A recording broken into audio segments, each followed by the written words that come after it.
Welcome to Paranormal Yacker. You are invited to join me, your host, Stan Mallow, each week when I interview a different guest of note in their respective field.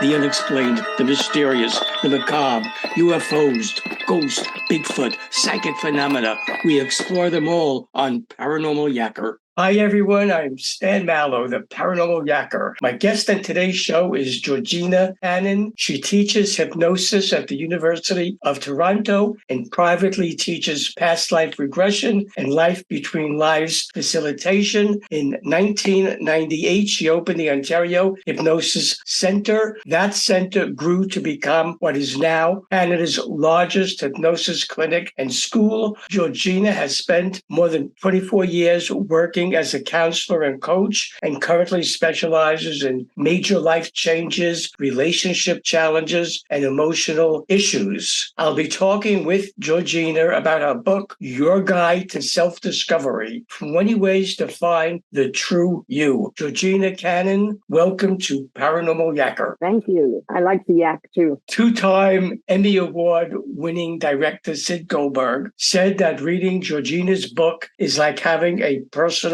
mentor by your side. And Lynn Andrews, New York Times bestselling author of the Medicine Woman series, said Cannon has brought together an amazing group of experts in their fields. And having read your book, I agree with that totally. Each chapter in your book, Georgina, offers a concise summary of a single topic written by an expert in that field. I'll now ask you about some of those chapters, beginning with the ones you've written. Here goes. What, Georgina, is karma and how can one change it? Karma is supposedly, from what I understand, the inheritance that we bring with us into this current life. The soul brings with us into this lifetime. We're here to learn and grow. So if we've had a habit or a pattern of past lives where we were a victim or a bully, then it's possible that we can bring that sort of pattern in with us in this lifetime. And if we don't learn the lesson how to move from victim to hero, we'll have to come back and do it again because the soul wants to thrive and shine and live a life of joy and spread its light. So that's what karma is. Karma is not punishment. Karma,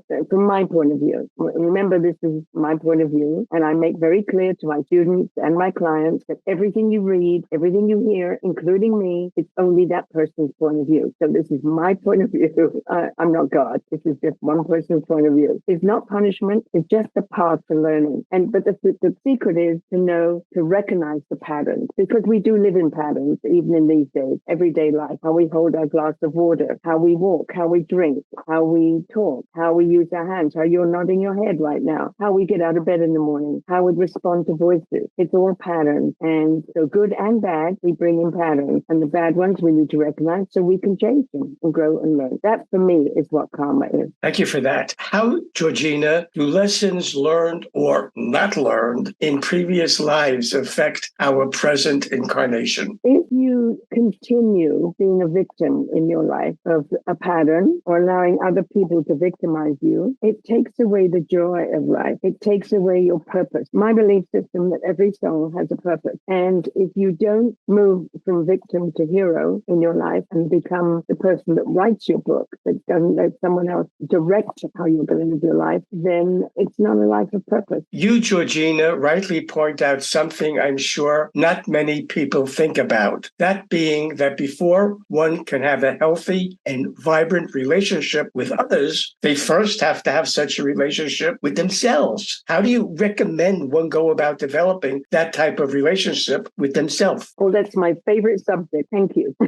First of all, you have to know what your value system is. And sometimes when people ask, what are your values? They go, huh? What do you mean values? What do you stand for? Because how you live your values is your character. So you have to know what you stand for. What's important to you? What makes you, you? So if you say, for instance, that thoughtfulness or kindness or community is important to you, are you living those values? Because if you only talk them, you're not living your values. So when you live your values and truly live them, nothing can blindside you. You stand on a very firm rock of being you. routine. And even if it's something as simple as love of outdoors or love of nature or the need to have a healthy, vibrant body, and that's the value, and you do everything to keep it healthy, then you need to do that. You can't just talk about it. And most people have about 8 or 10 values. Once you understand that about yourself, then you start attracting people of like-mindedness too. And you'll find that life goes a lot more smoothly. Our emotional intelligence is explored by world-renowned emotional intelligence expert Beryl Komar. She asked the question, are you emotionally intelligent? And happily for your readers, she gives the answer. What, Georgina, is emotional intelligence? Why is it important? And what are the procedures for finding out what it is? I can't give you the detailed procedures because I'm not schooled in that, but I do know what emotional intelligence is. It's the ability to tune in to the other person and not talk at them, but talk with them and listen to them, harmonize with that other person. And you often find people who talk over you all the time, or people who don't want to know how you feel, or they go on and on and on and on and on, and they don't give you space. Those people don't recognize the subtle movements of your face, your body, your eyes of disinterest, boredom, or just feeling overwhelmed. So you have to be able to tune in to the other person. And that's critical. And more companies, by the way, are hiring on emotional intelligence as well as IQ, hiring on EQ as well. Psychotherapist Dr. Donna Marks handles the chapter on birth order and how it shapes our personality. How, Georgina, does birth order shape the personality of a firstborn child, say, versus that of a middle child, the lastborn, a twin, or someone who is an only child? Interesting. I've always believed in birth order, and Donna, of course, is the expert in it. But when I was running a corporation, if I had to hire and two people had the same level of attributes and I needed someone in sales, I would choose the person that was the youngest in the family because they're outgoing, they're more social, they like to make people laugh. Most entertainers, by the way, the youngest child. If I wanted someone to build business or I wanted someone to get out there and recommend our brand, then I would choose a firstborn. Most entrepreneurs are firstborn. Most CEOs are firstborn because they've paved the way since birth. And so it's not only the birth order of the child, but it's also where the parents are during the process. So the parents of a firstborn behave very differently to parents of a middle and a third or fourth or fifth child. So the environment shapes you as you come from birth to about 6 or 7. That's where your personality is developed. And so youngest children are often charming, can be manipulative.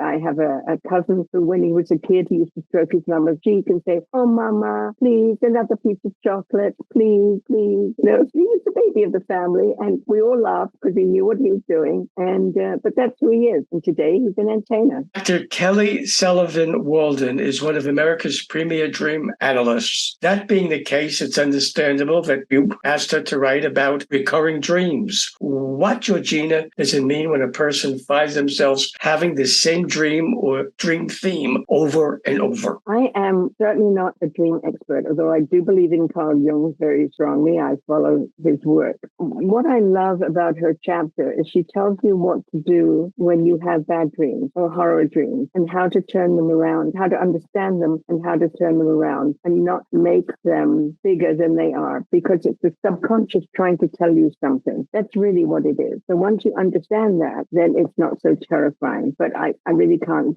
tell you more than that because I'm not the expert. Maureen J. St. Germain has over 25 years of experience in the area of mystical and sacred traditions. She is also the founder of the Ascension Institute Mystery School and writes the chapter about Akashic Records. What, Georgina, are the Akashic Records? How does one open it? And what are the benefits of knowing what's in it? Well, the benefit of knowing what's in it is the collection of everything that your soul has been, idea or inkling or suggestion of where it might be going and what it needs. Beyond that, I can't go into more detail. That's not my expertise, which is why I asked her to write the chapter. It's a very deep and wide subject. So you really do need an expert to go with that. Innovation consultant and coach Leanne McAleer defines creativity and shows your readers how they can find out what their personal creative superpower is. How, Georgina, does Leanne define creativity, and what steps does she suggest folks take to discover their own personal creative superpower? I found this chapter particularly fascinating because I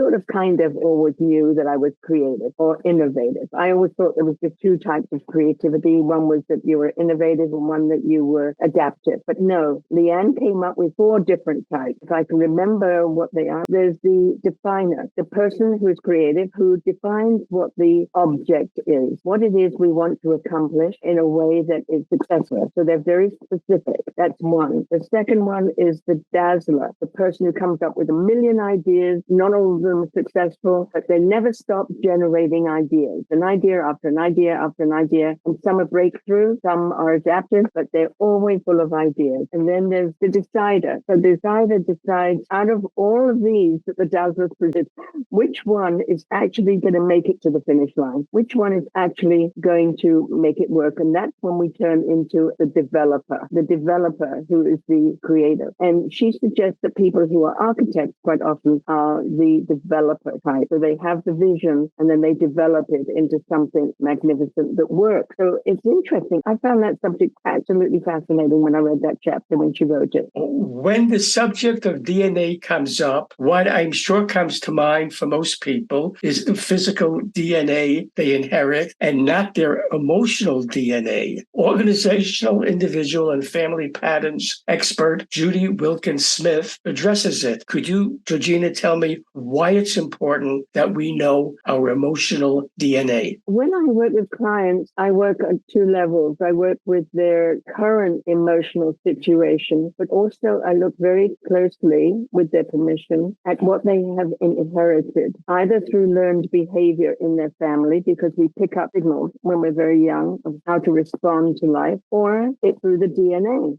Do they have a history of anger in the family? Do they have a history of grief or sadness? Is there a history of resilience? It's not all bad. Do they have a history of creativity? Sometimes these DNA strands skip 2 or 3 generations. So sometimes, for instance, you might have a violinist in the family and no one else is a musician. It hasn't been, even their grandparents, but it's there. It's there somewhere in the DNA. We can do that through hypnosis and regression. Should viewers of Paranormal Yacker want to buy your guide to self-discovery, 20 ways to find the true you, learn about the Ontario Hypnosis Centre, or book a consultation with you, how do they go about doing that? You can reach me through my website at georginacannon.com, or you can go on YouTube and see my channel and see some of the videos that I have on there. But generally, if you want to reach me, go through my website, and we answer every single email, usually within 24 hours. Georgina Cannon, I thank you for being my guest on Paranormal Yacker. Yakking with you has been most informative. Thank you. Thank you. I like that gentleman behind you. I think I've seen him before.